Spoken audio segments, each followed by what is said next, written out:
इसी हवाले से बात करेंगे। हुमा बकई सीनियर तज्जियाकार हमारे साथ मौजूद हैं। बहुत शुक्रिया हुमा बकई आपके वक्त का। सबसे पहले जो ईरान और इसराइल के जो ये हमला किया गया है ईरान का इसराइल पर, इस हमले को किस तरह से देखती हैं? देखिए, ये हमला तो एक्सपेक्टेड था और जो पेरिफेरल चैनल्स हैं उस पर ये बात हो रही थी कि ईरान किसी भी वक्त जो दमास्कस में हुआ था उसका बदला लेगा, क्योंकि हमने माजी में भी देखा है कि ईरान वायलेशन ऑफ उसको अनरिस्पॉन्डेड नहीं छोड़ता और ईरान की तरफ से यही कहा जा रहा है कि जो आपने किया उसकी हमने रेड लाइन ड्रॉ की और अब इट इज कंक्लूसिव, इसे मजीद नहीं बढ़ना चाहिए। दमिश्क में इजराइल ने ये हमला ही इसलिए किया था क्योंकि वो गजा में जंग हार रहा है और वो चाहता था कि एक्सपेंशन हो वॉर की और अमेरिका जितना उसके साथ है उससे ज्यादा इसमें आ जाए। और जहां अब ऐसी सूरत हाल है कि आप अमेरिका की तरफ से स्टेटमेंट सुन रहे हैं कि इजराइल की आयरन क्लेड सपोर्ट है, हमने प्रिवेंट किया है मिसाइल अटैक और वो इस वक्त फिर इजराइल के पीछे खड़े। बात यह है कि अगर अमेरिका ने इस वक्त रिस्ट्रेंट का मुजाहरा नहीं किया तो फिर ये रीजनल वॉर बन सकती है, ये ग्लोबल वॉर बन सकती है। ईरान इसको टिट फॉर टैट में नहीं कन्वर्ट करना चाहता, वो एक कंक्लूसिव चीज करना चाह रहा है।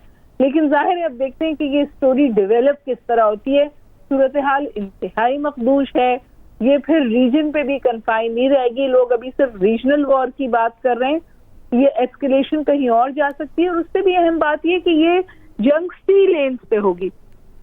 अगर ये, क्योंकि अड्डे अमेरिका के पास इस तरह हैं, तो अगर ये सी लेन्स पर ये जंग होती है तो आप समझिए कि पूरी दुनिया की ऑयल सप्लाईज जो हैं वो इम्पैक्ट होंगी, पूरी दुनिया की मईशत जो है वो इम्पैक्ट होगी। तो मेरा ख्याल है कि दुनिया बहुत बहुत खतरनाक दोहराई पे खड़ी है। और सबसे ज्यादा जो, क्योंकि इजराइल से तो रिस्ट्रेंट की कोई तवक्को नहीं है, लेकिन इजराइल ये खेल खेल नहीं सकता, इस थिएटर ऑफ वॉर को एक्सपैंड नहीं कर सकता जो कि वो चाह रहा है अगर अमेरिका रिस्ट्रेंट का मुजाहरा करे। ठीक है, डॉक्टर हुमा बकई सीनियर तज्जियाकार हमारे साथ मौजूद थी। बहुत शुक्रिया आपके वक्त का। दमिश्क में ईरानी काउंसिल खाने पर हमले का जवाब ईरान ने इसराइल पर 300 के करीब ड्रोन और मिसाइल फायर कर दिए। इसराइली फौज और अमेरिका की जानिब से कई ईरानी ड्रोन्स मार गिराने का दावा।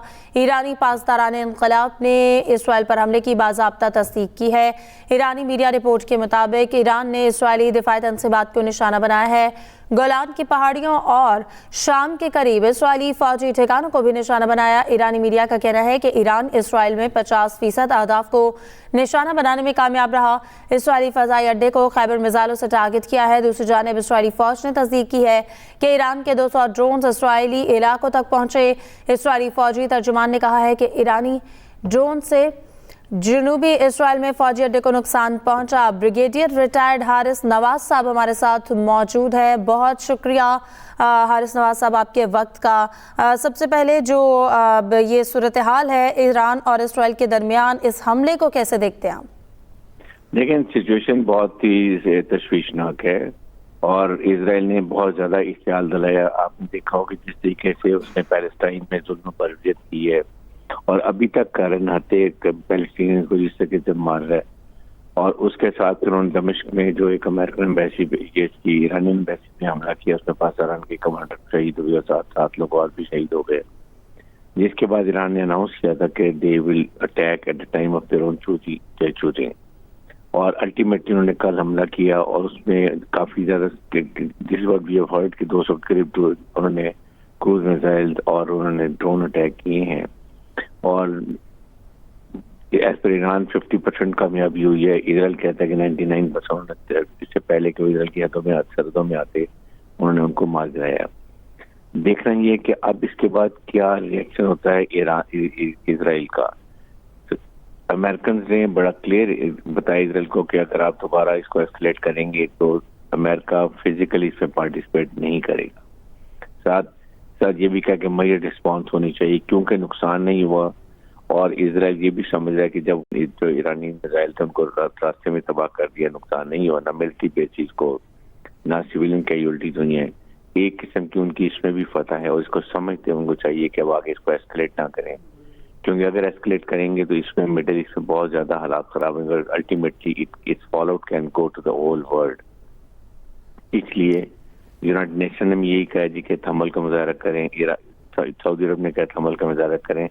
इस वक्त इसराइल को बहुत सोच समझ के इसको आगे बढ़ाना चाहिए, क्योंकि जब उनका नुकसान नहीं हुआ तो उनके लिए कोई ऐसी जरूरत नहीं है कि वो जाके ईरान पे दोबारा हमला करें। और फिर ईरान ने यहाँ तक कह दिया कि हमने अपना जो है जवाबी कार्रवाई कर ली, हम इससे आगे नहीं जाना चाहते। लेकिन अगर इसराइल ने और इसके ऊपर कोई एक्शन किया तो then we are open to go and do anything what we want, the best defence of Iran. इसलिए मेरे ख्याल में यहाँ पर सोच समझ का मुजाहरा करना चाहिए, मई रिस्पॉन्स होनी चाहिए और हालात को फर्दर एस्केलेट नहीं करना चाहिए। ठीक है, ब्रिगेडियर रिटायर्ड हारिस नवाज साहब दिफाई तजियाकार हमारे साथ मौजूद थे। बहुत शुक्रिया आपके वक्त का। आपको यहाँ पर बताएं कि ईरान और इसराइल के दरमियान कशीदगी के हवाले से बात की जा रही है।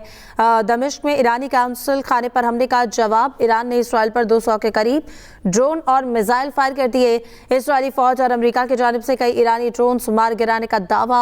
ईरानी पासदाराने इनकलाब ने इसराइल पर हमले की बाज़ाब्ता तस्दीक भी की है। ईरानी मीडिया रिपोर्ट के मुताबिक ईरान ने इसराइली दिफाई तनसीबात को निशाना बनाया है। गोलान के पहाड़ियों और शाम के करीब इसराइली फौजी ठिकानों को भी निशाना बनाया। ईरानी मीडिया का कहना है कि ईरान इसराइल में 50% अहदाफ को निशाना बनाने में कामयाब रहा। इसराइली फजाई अड्डे को खैबर मिसाइलों से टारगेट किया गया। दूसरी जानब इसराइली फौज ने तस्दीक की है कि ईरान के 200 ड्रोन इसराइली इलाकों तक पहुंचे। इसराइली फौजी तर्जुमान ने कहा है कि ईरानी ड्रोन से जनूबी इसराइल में फौजी अड्डे को नुकसान पहुंचा। अरब मीडिया के मुताबिक यमन के हौसियों और हिजबुल्लाह की जानिब से भी इसराइल पर हमलों में तेजी आ गई है। सीनियर तजियाकार मुशाहिद हुसैन साहब हमारे साथ मौजूद हैं।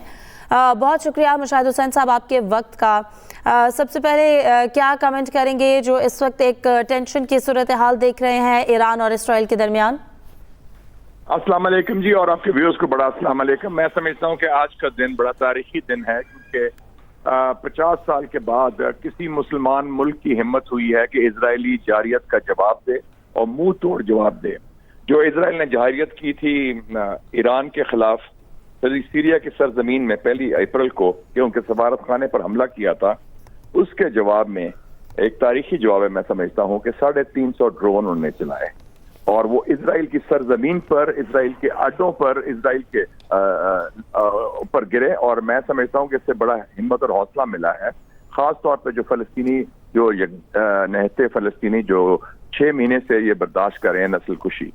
और इस हवाले से जो इजराइल का एक भरम था, इजराइल की जो इनविंसिबिलिटी की बात करते थे, पिछले कई दहाइयों से $300 अरब अमेरिका ने उनको असला भी दिया, इमदाद भी दी, 50 से ज्यादा दफा उनका वीटो किया यूएन सिक्योरिटी काउंसिल में। लेकिन उसके बावजूद ये वाज़ेह हो गया कि इजराइल चाहे हमास हो जिसको वो हरा नहीं सका, और चाहे ईरान हो जिन्होंने हिम्मत, हौसला और कुव्वत का मुजाहरा किया, कि उन्होंने बराह रास्त उनको हमला कर दिया और जवाबी हमला किया। और इसीलिए नेतन्याहू से जो गुफ्तगू की है बाइडन ने, अमेरिकी सदर ने 25 मिनट की, उसमें एक किस्म का बाइडन ने उनको अल्टीमेटम दिया कि जी आप ईरान के खिलाफ कोई जवाबी कार्रवाई मजीद ना करें, क्योंकि हम आपका साथ नहीं देंगे।